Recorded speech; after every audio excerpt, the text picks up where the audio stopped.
पुराणों में हरिश्चंद्र को त्रिशंकु का पुत्र बताया गया है। विष्णु पुराण में उनका उल्लेख है, लेकिन उनके जीवन का विस्तृत वर्णन नहीं है।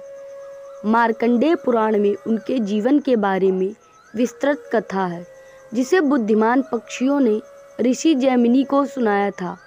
भागवत पुराण में उन्हें सगर के पिता और बड़का के दादा के रूप में उल्लेखित किया गया है और उनके वंशजों के बारे में एक कथा है। मार्कंडेय पुराण की कथा के अनुसार राजा हरिश्चंद्र त्रेता युग में रहते थे। वह एक ईमानदार कुलीन राजा थे। उनकी प्रजा समृद्धि और शांति का आनंद लेती थी। उनकी सैव्या, जिसे तारावती भी कहते हैं, नाम की एक रानी और रोहिताश्व नाम का एक बेटा था। एक बार शिकार के अभियान पर जाते समय उन्होंने एक महिला की मदद मांगने की चीख सुनी।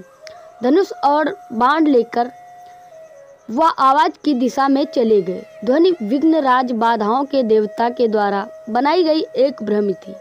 विघ्नराज ऋषि विश्वामित्र की तपस्या को भंग करने की कोशिश कर रहे थे।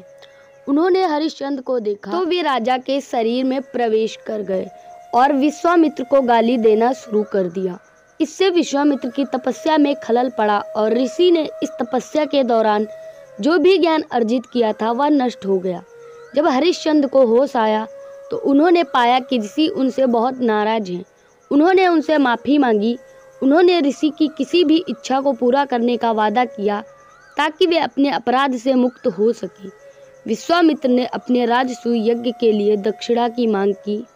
राजा ने उनसे पूछा कि वे बदले में क्या चाहते हैं। जवाब में विश्वामित्र ने कहा, आपको अपनी पत्नी और बच्चे को छोड़कर जो कुछ भी आपके पास है वह मुझे दे दो। हरिश्चंद्र ने मांग मान ली। उन्होंने अपनी सारी संपत्ति छोड़ दी, यहाँ तक कि वे अपने कपड़े भी। जैसे ही वे अपने परिवार के साथ अपना महल छोड़ने के लिए तैयार हुए, विश्वामित्र ने एक और दान की मांग की। हरिश्चंद्र ने कहा कि उनके पास कुछ भी नहीं बचा है, लेकिन 1 महीने के भीतर एक और दान करने का वादा किया। हरिश्चंद्र अपनी पत्नी और परिवार के साथ दरिद्रता में रहने लगे। उनकी वफादार प्रजा भी उनके पीछे पीछे चलने लगी। जब विश्वामित्र ने राजा को अपनी प्रजा के साथ देखा तो उन्होंने हरिश्चंद्र को अपनी प्रजा को साथ ले जाने के लिए शाप देना शुरू कर दिया। तब राजा ने अपने परिवार के साथ राज्य छोड़ने का फैसला किया। उन्हें जल्दी से जल्दी भगाने के लिए विश्वामित्र ने रानी को डंडों से पीटना शुरू किया। जब दिशाओं के 5 राक्षस ने यह देखा तो उन्होंने विश्वामित्र की निंदा की। ऋषि ने उन्हें मनुष्य रूप में जन्म लेने का शाप दिया। वे रक्षक देवता पांडवों और द्रौपदी के पुत्रों के रूप में पैदा हुए। अपने राज्य छोड़ने के लगभग 1 महीने बाद हरिश्चंद्र पवित्र शहर काशी पहुँचे।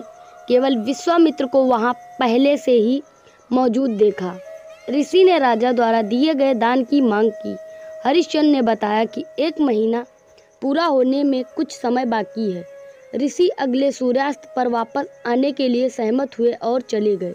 जब उनका भूखा बेटा भोजन के लिए रो रहा था तो हरिश्चंद्र चिंतित थे कि वह ऋषि को दान कैसे दे पाएंगे।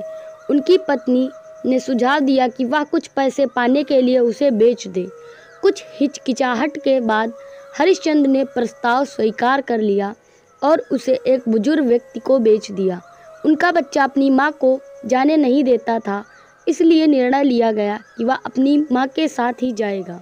इसके तुरंत बाद विश्वामित्र फिर से प्रकट हुए और दान की मांग की। हरिश्चंद्र ने उन्हें पत्नी और बेटे को बेचने से प्राप्त धन दे दिया। हालांकि विश्वामित्र दान से नाखुश थे और उन्होंने और अधिक की मांग की। तब हरिश्चंद्र ने खुद को बेचने का फैसला किया। एक बहिष्कृत चांडाल ने उन्हें खरीदने की पेशकश की, लेकिन एक उच्च जाति के क्षत्रिय के रूप में हरिश्चंद्र का स्वाभिमान इसकी अनुमति नहीं देता था। इसके बजाय उन्होंने विश्वामित्र का दास बनने की पेशकश की। विश्वामित्र सहमत हो गए, लेकिन फिर घोषणा की कि चूंकि तुम मेरे दास हो इसलिए तुम्हें मेरी बात माननी होगी। मैं तुम्हें सोने के सिक्के के बदले में इस चांडाल को बेचता हूँ। चांडाल ने ऋषि को भुगतान किया और हरिश्चंद्र को दास के रूप में अपने साथ ले गया। चांडाल ने हरिश्चंद्र को अपने शमशान घाट पर एक कर्मचारी के रूप में काम पर रखा।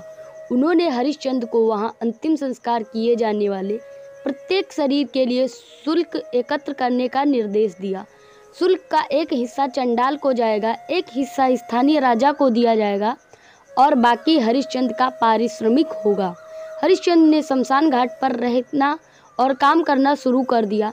एक दिन उन्हें अपने पिछले जन्मों के बारे में सपना देखा और महसूस किया कि उसकी वर्तमान स्थिति उसके पिछले पापों का परिणाम है। इस दुस्वप्न के दौरान उन्होंने अपनी रानी को भी अपने सामने रोते हुए देखा। जब वह उठा तो उसने देखा कि उनकी रानी वास्तव में उनके सामने रो रही थी। उसने अपने बेटे का मृत शरीर पकड़ रखा था, जो सांप के काटने से मर गया था।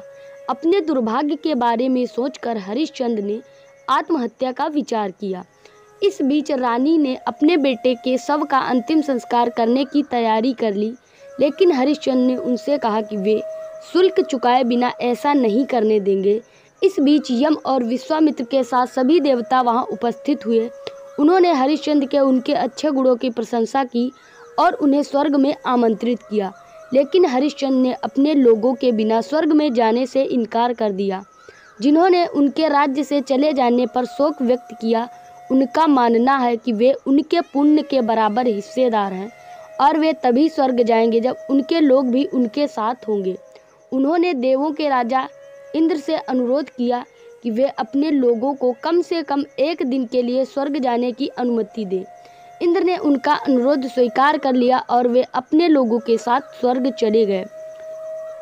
स्वर्गारोहण के बाद हरिश्चंद्र के राजसी वंश में ऋषि वशिष्ठ ने 12 वर्षों की अपनी तपस्या समाप्त की।